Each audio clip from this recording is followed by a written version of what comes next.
After the British Empire's withdrawal from India, William Fletcher, a seasoned officer, feels lost. Recalled to England after years of service in the colonies, William boards a ship that lands him in Marseille, France, a country he has never visited. His journey from Marseille to London seems straightforward. Marseille to Lyon, Lyon to Paris, and then on to Calais for the crossing to England. But fate has other plans.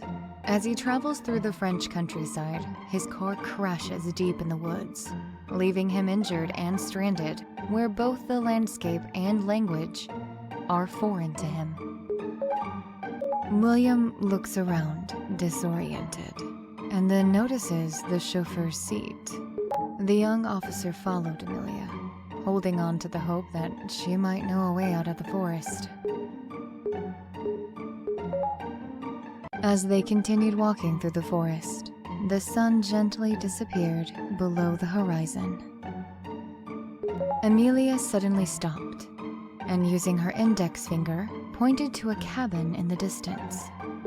William and Amelia stand over the body of an old man, sprawled on the floor, surrounded by a pool of blood. William carefully lifts the frail old man into his arms and quickly follows Amelia. The pair hasten their pace as they begin to see the moon appear in the sky. They walked through most of the night, and as dawn began to break on the horizon, William and Amelia were utterly exhausted.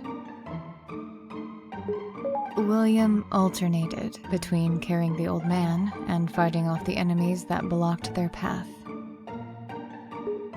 Finally, they reached civilization, with a sign at the town's entrance indicating they had arrived in Autun. Upon hearing the young girl's screams, people rushed into the street. Through William's perspective, Amelia was urgently speaking to the locals about the nature of their situation. When William attempted to glean an understanding, his vision blurred, his hearing was fading, and shortly, he collapsed to the ground. William slowly opened his eyes and found himself in a bed. To his right, his gaze fell upon a figure with vibrant orange hair. The day before, William asked the professor if he could take him all the way to Dijon. In gratitude for William saving his daughter, the professor gladly agreed.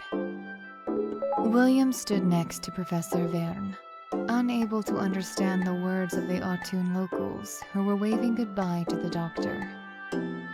Amid the crowd, he spotted Amelia, smiling and bidding him farewell.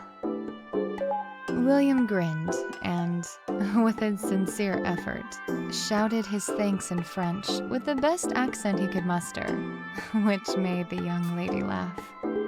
With that, he climbed into Professor Verne's car, and they drove off toward Dijon. A new destination, and a new adventure.